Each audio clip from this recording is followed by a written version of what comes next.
आप सबका मैं स्वागत कर रहा हूँ योर आज यूट्यूब चैनल पे, जहां पे you will get free chemistry video lectures of boards and JEE NEET level for 11th and 12th science students. Right now we are going on with the chapter coordination compound. Already I made 15 video lectures of that. If you have not watched my coordination compound video lecture, go to the playlist of my channel. In that playlist you will get a folder of coordination compound, you will get folder of solid state also. Mole concept ka chapter it's going on, so click on that coordination compound. You will get all 15 video lectures step by step, one by one. You can go through all my video lectures. It's quite simple, right? So what are we going to do now?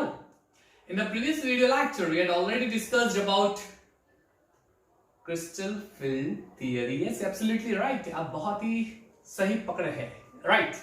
So crystal field theory के बारे में already हमने discussion कर लिया है. आज के video lecture में हम लोग करने वाले हैं crystal field theory for octahedral complexes. See क्या क्या चीजें हम लोग करने वाले हैं.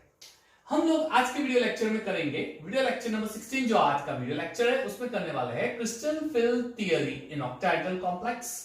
ऑक्टाहेड्रल कॉम्प्लेक्स में स्पेशली हम लोग स्टडी करने वाले हैं स्प्लिटिंग ऑफ डी ऑर्बिटल, उससे रिलेटेड करेंगे.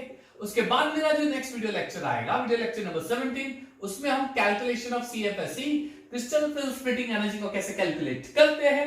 And then video lecture number 18 आएगा, उसमें टेट्राहेड्रल और अगर स्क्वायर प्लेनर ज्योमेट्री है तो उसके रिलेटेड क्रिस्टल फील्ड थ्योरी कैसी होगी वो हम एक्सप्लेन करेंगे. यानी क्रिस्टल फील्ड थ्योरी के टोटल हम लोग देखेंगे 5 video lectures, right? Yes, one video lecture is already made, video lecture number 15. Go to my description part, उसमें आपको video lecture number 15 for crystal field theory मिल जाएगा. क्लियर? आज हम करने वाले हैं crystal field theory in octahedral complex, splitting of the orbital for octahedral complex. उसको थोड़ा डिटेल में देखेंगे.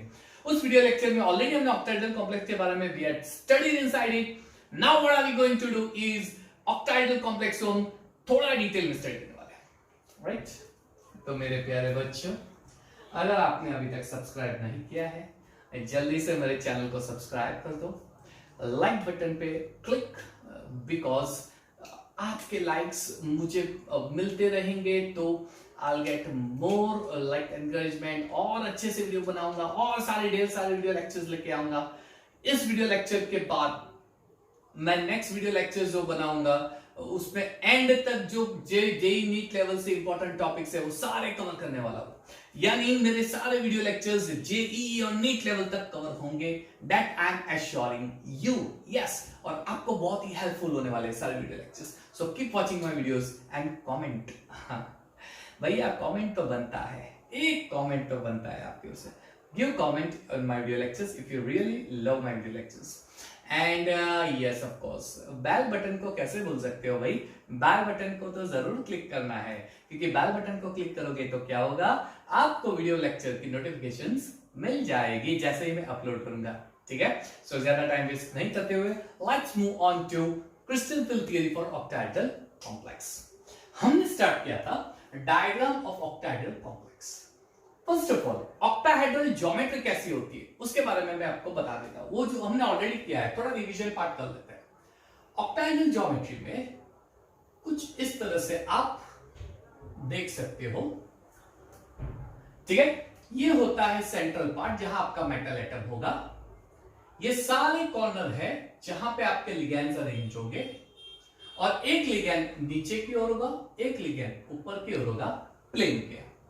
ये जो स्क्वायर के कॉर्नर है जहां पे लिगेंड्स प्रेजेंट है, they are present in the plane of metal ion. Central metal ion का जो प्लेन होता है उसी के प्लेन में प्रेजेंट होता है और स्क्वायर होता है.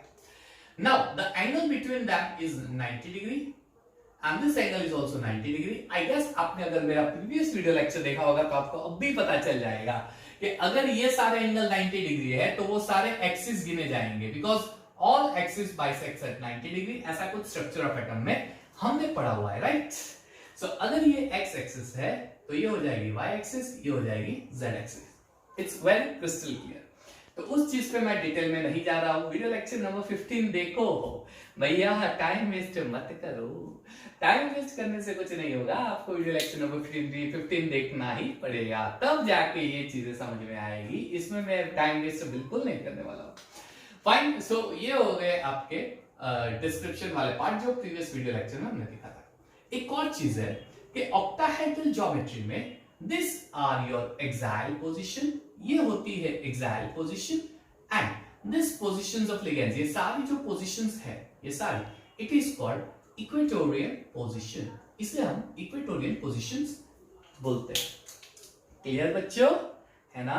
बहुत ही आसान है, समझते रहना। अब एक चीज नोट करना, ये बॉन्ड लेंथ जो होती है, ये बॉन्ड लेंथ जो होती है, ये बॉन्ड लेंथ होती है, ये बॉन्ड लेंथ जो होती है, सारी बॉन्ड लेंथ कैसी होती है? Are they same? क्या वो सेम है? ये वाली बॉन्ड लेंथ, ये वाली बॉन्ड लेंथ क्या सेम होती है? तो ये तो एक्साइल वैल्यू ऊपर और नीचे की बॉन्ड लेंथ सेम ही होगी, लेकिन ये बॉन्ड लेंथ और ये जो इक्वेटोरियल पोजीशंस की बॉन्ड लेंथ है वो कैसी होती है? वो डिफरेंट होती है। बहुत ही इंटरेस्टिंग सा केस है, देखते रहिए। ऑक्टाहेड्रल कॉम्प्लेक्स में इक्वेटोरियल पोजीशंस की बॉन्ड लेंथ, एक्साइल पोजीशंस की बॉन्ड लेंथ दोनों इक्वल होती है, दोनों इक्वल होती है।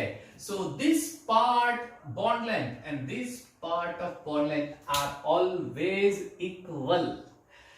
ठीक है बच्चों, ये चीज दिमाग में उतार देना, ये इक्वल होते हैं। Clear? Bond length are equal in octahedral complex. Fine, यानी जब मैं सेंट्रल मेटल एटम में उसके सराउंडिंग ये सारे लिगेंड्स जब अरेंज करूंगा, तो ये जो लिगेंड्स अरेंज हुए हैं, ये लिगेंड सारी डायरेक्शंस में इक्वल पोजीशंस पे होंगे। ये बॉन्ड लेंथ इक्वल होगी, सारे बॉन्ड लेंथ इक्वल होगी, वो इक्वल पोजीशंस पे होगी। मेटल और लिगेंड का डिस्टेंस इक्वेटोरियल पोजीशंस पे एंड एक्साइल पोजीशंस पे will be equal, they will be equal my dear students, remember this things, वो इक्वल होते हैं। क्लियर एकदम? ये छोटी सी इंफॉर्मेशन ऑक्टाहेड्रल कॉम्प्लेक्स के बारे में, ठीक है? Octahedral geometry, I mean to say geometry, metal ligands के। अब थोड़ा डिटेल में इसको लिख देना, it's going to be very useful for you, so please note it down in your book, लिख देना। चलिए, तो बहुत ही इजी चीज है, इसको ज्यादा हम लोग दिमाग में, ये सिर्फ अंडरस्टैंडिंग वाला पार्ट, इसको सिर्फ आप समझो, अंडरस्टैंडिंग रखो, ये बहुत ही आसान है, आपको समझ में आ जाएगा। अब हम बात करते हैं डी ऑर्बिटल की। हमें पता है डी ऑर्बिटल में टोटल होते हैं 5 ऑर्बिटल्स, 1 2 3 4 एंड 5। ये जो ऑर्बिटल होते हैं वो होते हैं dxy, dyz, dzx, dx square dash y square and dz square। Clear एकदम? अच्छा, ये चीज भी हमने लास्ट वीडियो लेक्चर में देखी थी, फटाफट 2 मिनट में आपको समझा देता हूं। dxy जो होते हैं वो, ये सपोज x प्लेन है और ये y प्लेन है, तो ये जो ऑर्बिटल होते हैं वो एक्सिस के बिटवीन होते हैं, बिटवीन द एक्सिस होते हैं। सेम वे अगर y z है, तो मान लीजिए कि ये y है और ये z है, तो उसमें भी अरेंजमेंट ऐसा ही होगा, एक्सिस के बीच में होते हैं, बिटवीन द एक्सिस। मान लीजिए zx है, तो ये z है और ये x है, एक्सिस के बीच में। यानी ये 3 ऑर्बिटल जो होते हैं उसमें, ये जो 3 ऑर्बिटल होते हैं उसमें ऑर्बिटल के पोजीशंस, यानी जो इलेक्ट्रॉन होते हैं उसके region, electrons in the orbital उसकी रीजन एक्सिस के बिटवीन होते हैं, बिटवीन द एक्सिस। ठीक है? It's quite simple. What about dx square dash y square? तो अगर ये x है और अगर ये y है, तो ये ऑन द एक्सिस होते हैं, ये एक्सिस के ऊपर होते हैं, ये एक्सिस के, मान लीजिए कि ये वाला एक एक्सिस है और ये वाला एक एक्सिस है, राइट? फिर देखो, फिर ये एक्सिस है और ये वाला एक्सिस है, तो क्या होगा? यहां पे इलेक्ट्रॉन की पोजीशन होगी एक्सिस पे, और यहां पे ये इलेक्ट्रॉन की पोजीशन होगी dx square dash। xy में कैसा होगा? ये सपोज x प्लेन है, ये सपोज y प्लेन है, तो इलेक्ट्रॉन की पोजीशंस क्या होगी? ये और ये प्लेन में नहीं होगी, इसके बीच में होगी, बीच में। ये प्लेन इलेक्ट्रॉन बीच में आएगा, ये ऑर्बिटल बीच में आता है। आ रहा है? दिमाग में उतर रहा है? इमेजिनेशन करो, इमेजिनेशन बहुत ही सिंपल है, इमेजिनेशन करो। ठीक है? तो dx square dash y square में इलेक्ट्रॉन कहां पे होंगे? तो मान लीजिए वापस ये x प्लेन है, ये y प्लेन है, तो इलेक्ट्रॉन y प्लेन पे भी होंगे, इलेक्ट्रॉन x प्लेन पे भी होंगे। Are you getting me? And what about dz square? तो वो भी सेम चीज है, dz square में इलेक्ट्रॉन z एक्सिस पे होता है, ठीक है? ये होते हैं d ऑर्बिटल के ships, where all the d orbitals are degenerate orbitals. All d orbitals they are degenerate orbitals. अच्छा, degeneracy का मतलब तो आपको पता ही होगा, degenerate का मतलब तो आपको पता ही होगा. degenerate मतलब इक्वल एनर्जी, यानी ग्राउंड स्टेट में उसकी एनर्जी इक्वल होती है. सिंपल चीज है. degenerate ऑर्बिटल्स होते हैं उसकी एनर्जी इक्वल होती है. ठीक है. अच्छा, d के y ऑर्बिटल है, अभी मैंने बताया dxy, dyz और dzx, ये तीन, dx स्क्वायर sy स्क्वायर और dz स्क्वायर, ये दो, और ये पांचों के पांचों ऑर्बिटल की एनर्जी जो होती है वो इक्वल होती है. इसलिए इस ऑर्बिटल को डिजेनरेट ऑर्बिटल्स बोला जाता है ग्राउंड स्टेट में. ठीक है. ओके, अब समझना ध्यान से. ये है आपके ऑर्बिटल्स. केयरफुली यहां पे अटेंशन, ध्यान से समझो. ये 5 ऑर्बिटल्स है, ये 5 ऑर्बिटल्स है, और इस ऑर्बिटल की एनर्जी इक्वल है. ये 5 ऑर्बिटल्स की एनर्जी सेम है, so they are called degenerate orbitals. इसे हम बोलते हैं डिजेनरेट ऑर्बिटल्स. अब क्या होता है, ये मेटल एटम जो होते हैं, समझना याद से, समझना, फिर लेके समझो. देखो ये मेटल एटम है, ठीक है, अंडरस्टैंड केयरफुली. ये मेटल एटम है. अच्छा, ये सेंटर में एक लिगेंड यहां पे होगा, एक यहां पे होगा, बाकी के लिगेंड बीच के स्क्वायर में होंगे. ये लिगेंड, ये लिगेंड, ये लिगेंड, लेकिन ये लिगेंड अरेंज कैसे होंगे, पहले ये समझो. ये जो सारी चीजें आपको दिख रही है, ध्यान से समझना. ये जो सारी चीजें दिख रही है क्या है, तो मेटल एटम का ये एक ऑर्बिटल है, ये दूसरा ऑर्बिटल है. ठीक है, ये दूसरा ऑर्बिटल है. 2 ऑर्बिटल. कैसे, क्या समझो. अभी मैंने क्या बताया, इन दोनों के बीच का एंगल होता है 90 डिग्री, इन दोनों के बीच का होता है 90 डिग्री एंगल. 90 डिग्री एंगल जो होता है वो एक्सिस के बिटवीन होता है, एक्सिस के, यानी ये हो गई आपकी पहली एक्सिस, और ये हो गई सेकंड एक्सिस, और ये हो गई थर्ड एक्सिस. यानी अगर ये x है, ये y है, तो ये z हो जाएगा. सिंपल है. यानी मेटल के जो ऑर्बिटल्स है, d ऑर्बिटल्स, वो सारे ऑर्बिटल्स का अरेंजमेंट अगर मैं देखने जाऊं तो वो एक्सिस के हिसाब से होगा. ये x प्लेन है, ये y प्लेन, ये z प्लेन, ये x प्लेन, ये y प्लेन, ये z प्लेन, z प्लेन. ठीक है, ये z प्लेन. ध्यान से समझना, ध्यान से, फिर लेके यहां पे फोकस करके समझो. अब मैं क्या करता हूं, लिगेंड को इस कॉर्नर पे अप्रोच करता हूं, ये कॉर्नर पे अप्रोच करता हूं. यानी होगा क्या, लिगेंड यहां पे आएंगे और मेटल के साथ अपने ऑर्बिटल ओवरलैप करके बॉन्ड बनाएंगे. मेटल के साथ अपने ऑर्बिटल ओवरलैप करके बॉन्ड बनाएंगे. मेटल के साथ अपने ऑर्बिटल ओवरलैप करके बॉन्ड बनाएंगे. तो बॉन्ड कहां पे बना, ये एक्स प्लेन में बना और ये वाई प्लेन में. अभी मैंने क्या बताया, अगर ऑर्बिटल एक्स में है और अगर ऑर्बिटल वाई प्लेन में है, तो वो कौन सा ऑर्बिटल हो जाएगा, वो हो जाएगा dx स्क्वायर y स्क्वायर. यानी जब लिगेंड बॉन्ड बनाएगा तो कौन से ऑर्बिटल के साथ बनाता है, dx स्क्वायर y स्क्वायर. ऐसा समझ लेते हैं. सिंपल है. फिलहाल ये समझ रहे हैं हम लोग, लेकिन इसको और आसान बनाऊंगा. ऐसा हो है कि नहीं वो बाद में देखते हैं हम लोग, पहले ये समझो.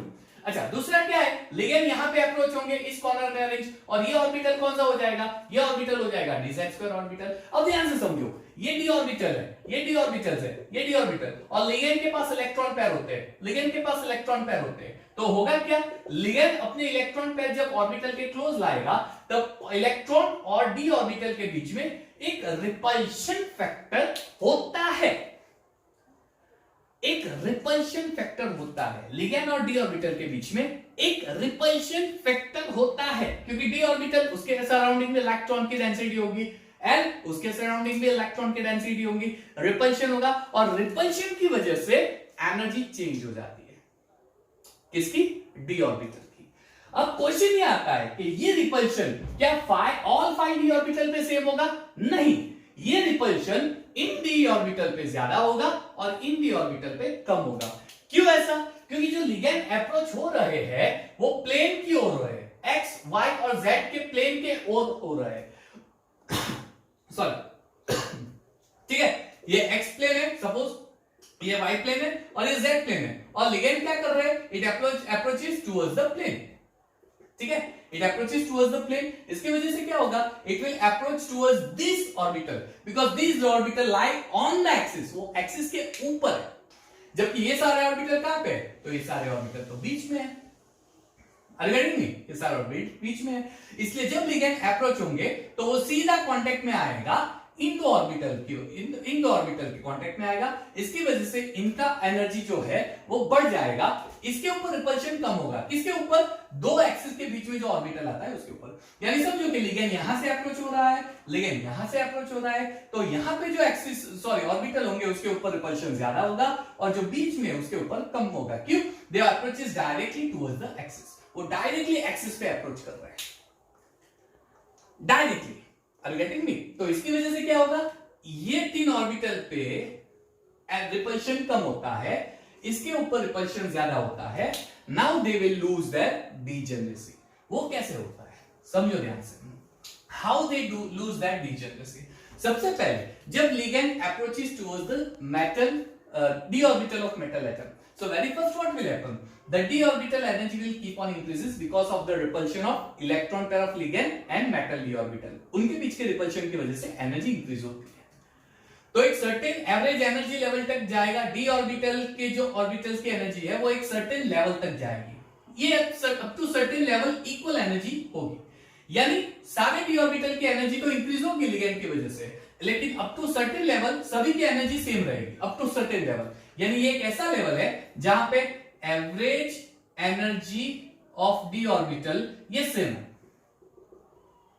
तो ये है average energy of d orbital after it increases. इसकी एनर्जी इंक्रीज करने के बाद ये एनर्जी, इसके बाद क्या होगा, तो इसके बाद स्प्लिटिंग हो जाएगा, इसके बाद स्प्लिटिंग हो जाएगा, इसके बाद स्प्लिटिंग। क्यों? अब रिपल्शन ज्यादा फील करेंगे ये दो और रिपल्शन कम फील करेंगे ये तीन। ये तीन कम फील करते हैं इसलिए इसकी एनर्जी कम हो जाती है, ये ज्यादा फील करते हैं इसलिए इसकी एनर्जी बढ़ जाती है। यानी जो एनर्जी ज्यादा हो जाएगी, जिस ऑर्बिटल की एनर्जी ज्यादा हो जाएगी, वो ऑर्बिटल आ जाएंगे ऊपर के ओर, और जिसकी एनर्जी कम हो जाएगी वो आ जाएंगे नीचे की ओर। बहुत ही सिंपल सी चीज है, आसानी से समझो, बहुत ही इमेजिनेशन देखो। ठीक है, 5d ऑर्बिटल्स है, अब मैं लिगैंड अप्रोच कर रहा हूं तो 5d ऑर्बिटल की up to certain energy level वो सेम रहेगी। उसके बाद क्या होगा, तो ऑर्बिटल का स्प्लिटिंग हो जाएगा। स्प्लिटिंग, जिसकी एनर्जी ज्यादा बढ़ जाएगी वो ऊपर जाएगा, जिसकी एनर्जी कम हो जाएगी वो नीचे चला जाएगा। डी ऑर्बिटल दो पार्ट में स्प्लिट हो जाएंगे। Now they will lose their degeneracy, this will be lower energy D orbital and this will be higher energy D orbital, है ना। स्प्लिटिंग हो जाएगा, यानी इनके बीच में एनर्जी का डिफरेंस हो जाएगा, आ जाएगा इनके बीच में एनर्जी का डिफरेंस। क्लियर? ये हायर एनर्जी है, ये लोअर एनर्जी है, इनके बीच में एनर्जी का डिफरेंस आ जाएगा। तो ये जो एनर्जी का डिफरेंस आता है इसे हम बोलते हैं डेल्टा जीरो, डेल्टा ओ या डेल्टा जीरो। डेल्टा ओ जिसे हम बोलते हैं क्रिस्टल फील्ड स्प्लिटिंग एनर्जी।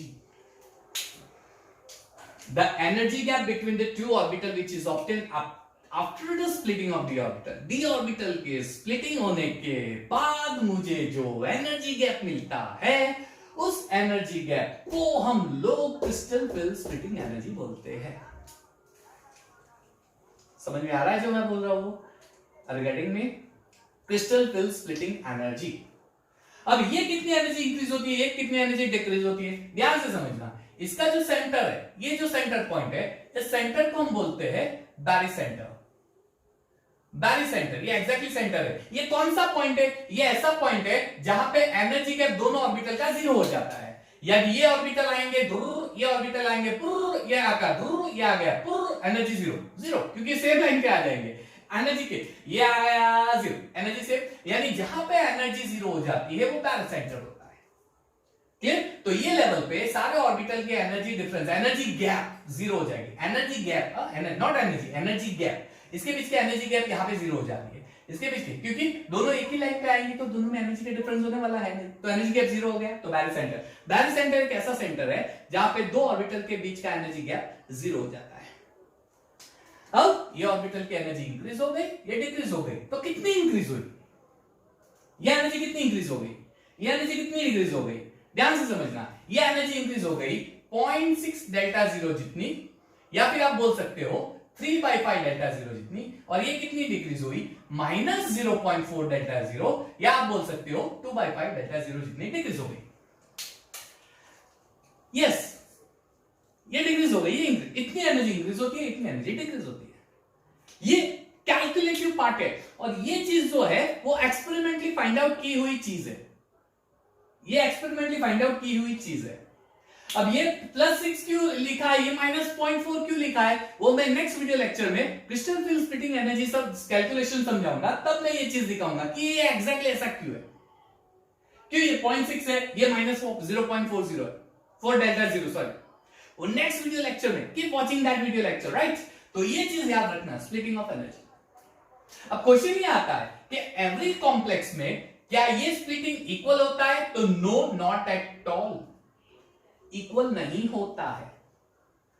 ये एनर्जी गैप हर एक कॉम्प्लेक्स में डी ऑर्बिटल का एनर्जी गैप सेम होता है, नहीं, सेम नहीं होता है, नहीं होता है। मैं ऐसे बोलूं कि चलिए MnCl6 3 माइनस और MnCn4 CN6 सॉरी 3 माइनस, तो ये दोनों में लिगेंड्स डिफरेंट है, यानी स्प्लिटिंग तो होगा डी ऑर्बिटल का, इसमें भी होगा, इसमें भी होगा, लेकिन ये जो स्प्लिटिंग होता है, तो स्प्लिटिंग की वजह से ये जो एनर्जी गैप होता है, क्या इन दोनों में सेम होगा, तो नहीं, सेम नहीं होगा, इक्वल नहीं होता है, सेम नहीं होता है, ये एनर्जी गैप इक्वल नहीं होगा। क्यों?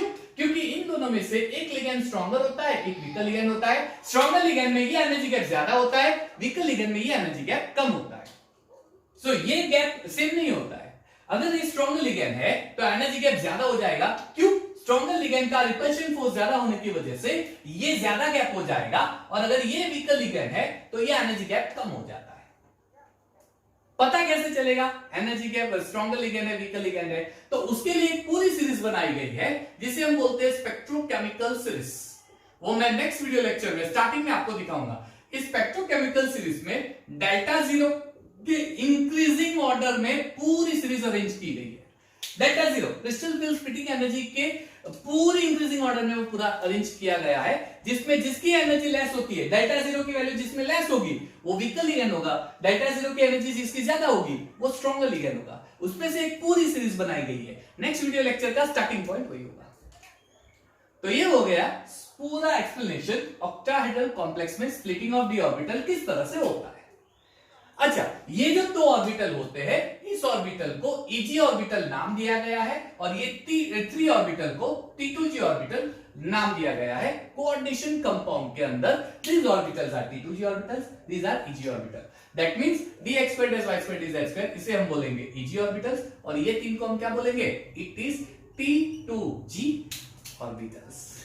यानी मेटल का जो स्ट्रक्चर था, यहां पे मैं थोड़ा इरेज कर देता हूं, और देखो मेटल का जो स्ट्रक्चर मैंने ड्रॉ किया था, समवट लाइक दैट, समझना ध्यान से, राइट।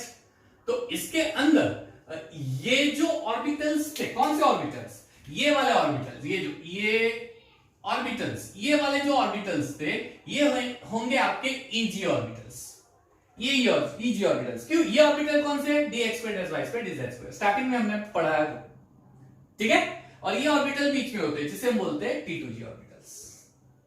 यानी जब डी ऑर्बिटल का ऑक्टाहेड्रल में स्प्लिटिंग होता है, तब स्प्लिटिंग में इसकी एनर्जी लेस हो जाएगी, इसकी एनर्जी कम हो जाएगी। बीच में होता है बैरिसेंटर, यानी जहां पे एनर्जी गैप 0 हो जाता है।